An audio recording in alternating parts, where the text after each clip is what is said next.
तीन प्रत्याशियों में जोरदार टक्कर होने जा रही है। इसमें तीन कहाँ आता है, एक का तो गिनती ही नहीं आती है। सबसे पहली बात, एक का गिनती नहीं आती। यहाँ पे अगर किसी पे कड़ा मुकाबला होगा तो ये इंडिया गठबंधन में होगा, फिर एनडीए गठबंधन में, दोनों के बीच में। बाकी देखो पोसल कुकुर जैसा है।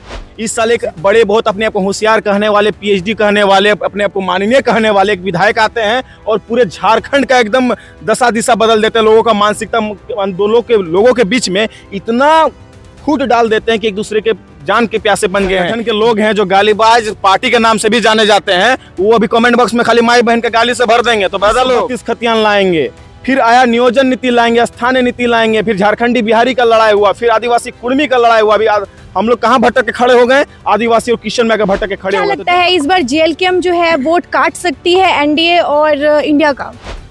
जैसन छाप वैसन काम, बात सही है। वोट काट सकती है, वोट काटने के लिए उसको लाया ही गया है। पूरे झारखंड में, पूरी झारखंड में आप देख पा रहे हो, लॉन्च इसको इसीलिए करवाया गया जेएलकेएम को, कैंची छाप को, कि ताकि वो दूसरे के वोट को काटे और हेमंत सोरेन को फिर से एकदम सिंहासन में बैठाने का काम करे। हमें दिया गया वो टास्क पे काम करते, उनसे पूछिए अगर आप आने वाले और 10 साल में क्या करें। उनकी दूरदर्शिता सोची नहीं है, आगे के बारे में सोचे ही नहीं है। बस उनको क्या करना है, वोट काटना है, जेएमएम को जिताना है, जेएमएम का समर्थन करना है। हमेशा से छोटा भाई जैसे बी टीम के रूप में काम करना शुरू किया है। दारू दुकान को देखिए, मॉल से ज्यादा चमक रहा है, लेकिन शिक्षा व्यवस्था देखिए, कोई स्कूल में चले जाइए, कोई स्कूल यूनिवर्सिटी में चले जाइए, कोई कॉलेज में चले जाइए, वहाँ की व्यवस्था को देखिए, रोना आ जाएगा आपकी आंखों से।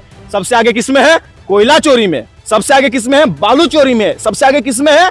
जमीन व माफिया पे जमीन चोरी में। तो ये है अभी तत्काल वर्तमान जो सरकार है उसकी ये योजनाएं हैं। एनडीए गठबंधन, एनडीए जीत रही है, यहाँ पे बाबूलाल सोरेन जीत रहे हैं। नेता खाली गाड़ी में चढ़ के भाषण देने से नहीं चलता ना।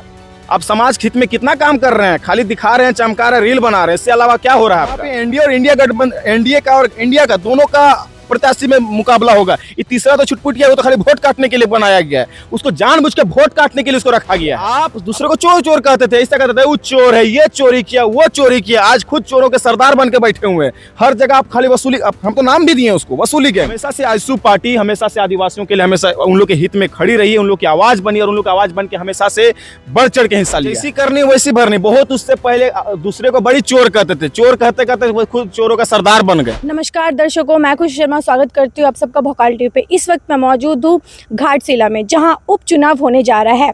यहाँ पर तीन जो प्रत्याशी है, दमदार प्रत्याशी है, वो यहाँ पर खड़े हैं और इनके बीच जो है कड़ा मुकाबला होने जा रहा है। एनडीए से खड़े हैं बाबूलाल सोरेन जी, इंडिया से खड़े हैं सोमेश सोरेन जी और जेएलकेएम से खड़े हैं रामदास मुर्मू जी। इसी मुद्दे पर बात करने के लिए हमारे साथ मौजूद है बबलू महतो जी। इन तीनों के बीच जो कड़ा मुकाबला होने जा रहा है, काफ़ी दिलचस्प ये जो है चुनाव होने जा रहा है। क्या बोलिएगा आप इस पर? सबसे पहले सभी को झारखंडी जोहार बोलेंगे। घाटशिला की धरती में सभी घाटशिला के जितने वोटर्स हैं, जितने लोग हैं, सभी को मैं झारखंडी जोहार करना चाहता हूं। और आपका सवाल था तीन, आपने कहा तीन प्रत्याशियों में जोरदार टक्कर होने जा रही है। इसमें तीन कहाँ आता है, एक का तो गिनती ही नहीं आती है। सबसे पहली बात, एक का गिनती नहीं आती। यहाँ पे अगर किसी पे कड़ा मुकाबला होगा तो ये इंडिया गठबंधन में होगा, फिर एनडीए गठबंधन में, दोनों के बीच में। बाकी देखो पोसल कुकुर जैसा है। सीधी सी बात है कि अगर हम लोग घाटशिला उपचुनाव को हम लोग देख पा रहे हैं, तो जिस तरह से झारखंड, पूरे झारखंड में जिस तरह से चुनाव हुआ, जिसमें हेमंत सोरेन की सरकार बनी, जिस तरह से बी टीम के तौर पे जेएलकेएम का भागीदारी रहा, उसी तरह से आज घाटशिला में भी सेम वही रोल निभाने के लिए जेएलकेएम के प्रत्याशी उतरे हैं और हमेशा की तरह एनडीए गठबंधन को, एनडीए को क्षति पहुंचाने का ये काम किया जाएगा। क्या लगता है इस बार जेएलकेएम जो है वोट काट सकती है एनडीए और इंडिया का?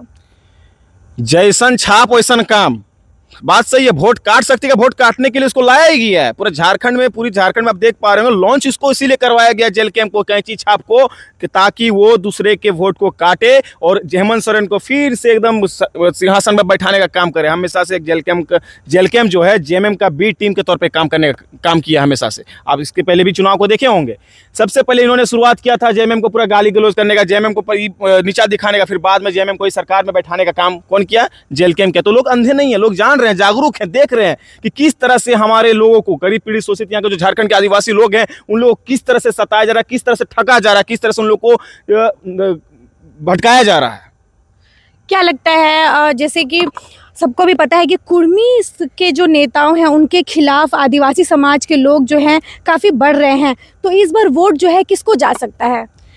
कुर्मी समाज के जो नेता हैं उसमें नेताओं में कभी किसी, इससे पहले क्या नेता लोग किसी एक दूसरे जाति को गाली गलौज करते थे क्या? इससे पहले कोई भी कुर्मी के नेता दूसरे आदिवासी या फिर दूसरे कोई नेताओं के साथ किसी के साथ कभी अनबल बयानबाजी नहीं हुआ। लेकिन इस साल क्यों?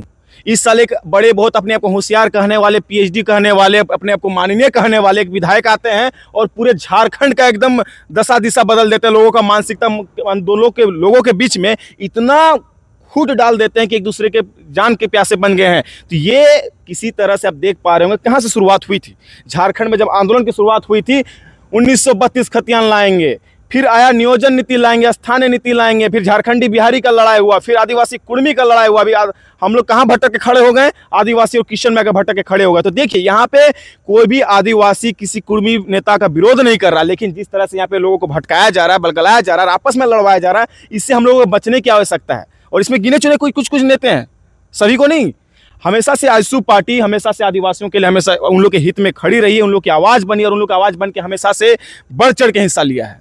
गिने चुने नेता है लेकिन हाईलाइट तो बहुत हुए हैं इस बार। बहुत ज़्यादा उन पे जो है आक्रोश दिख रहा था। आदिवासी समाज के लोग जो हैं काफ़ी आक्रोश दिखा रहे थे। तो बात जैसी करनी वैसी भरनी। बहुत उससे पहले दूसरे को बड़ी चोर कहते थे, चोर कहते कहते खुद चोरों का सरदार बन गए। मैं बात करना चाहता हूं, जिस व्यक्ति का आप टारगेट करना चाहता हूं, उसी व्यक्ति को टारगेट करना चाहता हूं। जिस पार्टी का बात करना चाहता हूं उस पार्टी के सुप्रीमो को मैं टारगेट करना चाहता हूं। और उस पार्टी को जो जेलकेम का बी टीम है उस पार्टी को मैं टारगेट करते हुए कहना चाहता हूं कि आप दूसरे को चोर चोर कहते थे, ऐसा कहते थे वो चोर है, ये चोरी किया, वो चोरी किया। आज खुद चोरों के सरदार बन के बैठे हुए हैं। हर जगह आप खाली वसूली, हम तो नाम भी दिए उसको, वसूली गैंग। तो वो हमेशा से वसूली करने का काम करेगा। हमें जेलकेम से भी वसूली, जेएमएम से भी वसूली करेगा। उसको करना क्या है? सिर्फ वोट काटना। उसको टास्क दिया गया, वो टास्क पे काम करता है। उनसे पूछिए अगर आप आने वाले और 10 साल में क्या करें। उनकी दूरदर्शिता सोची नहीं है, आगे के बारे में सोचे ही नहीं है। बस उनको क्या करना है? वोट काटना है, जेएमएम को जिताना है, जेएमएम का समर्थन करना है। हमेशा से छोटा भाई जैसे बी टीम के रूप में काम करना शुरू किया है।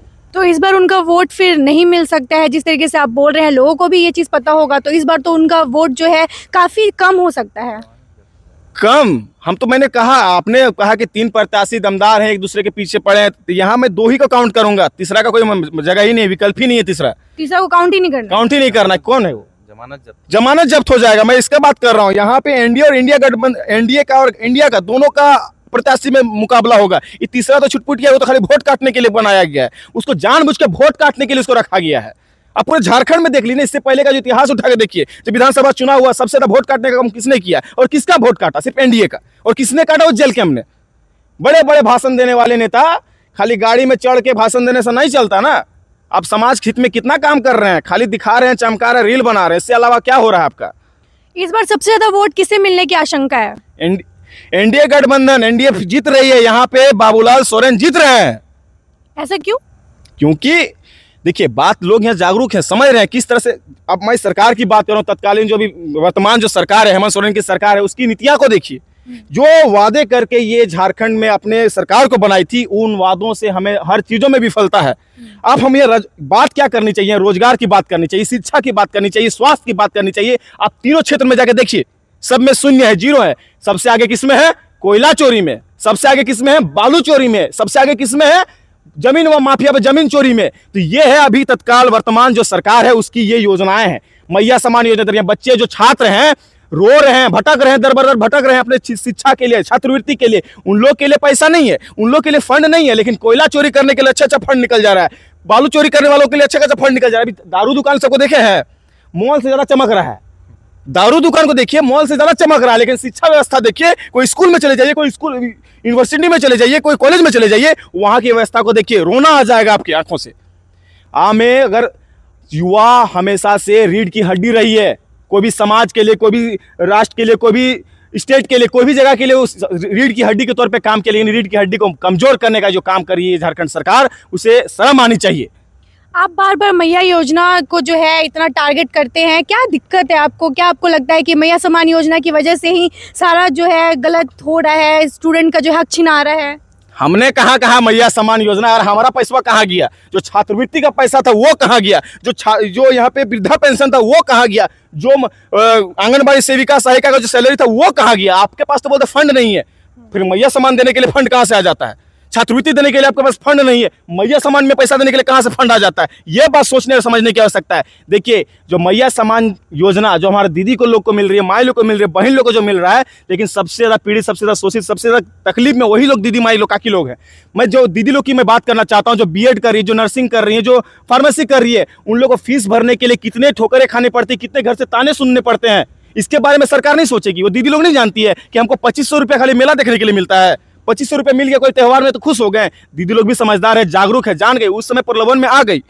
तो वही मैं बताना चाहता हूं कि ये जो सरकार की भी नीति है, नियम है, उससे लोग परेशान हैं, ग्रस्त हैं। इस कारण से एनडीए को चुनने का काम करेगी लोग। आज घाटशिला की धरती पे मैं प्रणाम करना चाहता हूं और यहाँ के जितने तमाम जो जनता है, जो लोग हैं, जनता जनार्दन है, उन लोगों से निवेदन करना चाहता हूं कि अपने हक अधिकार के बारे में जानिए। किस तरह से हम लोग को शोषण किया जा रहा है, किस तरह से हमारे हक अधिकार को छीना जा रहा है, किस तरह से हमारे बच्चों को शिक्षा से वंचित रखा जा रहा है, किस तरह से हमारे बूढ़े बुजुर्गों को स्वास्थ्य से वंचित रखा जा रहा है, किस तरह से हमारे युवाओं को रोजगार से वंचित रखा जा रहा है। इसके बारे में सोचने की आवश्यकता है और सही नेता को चुनने की आवश्यकता है।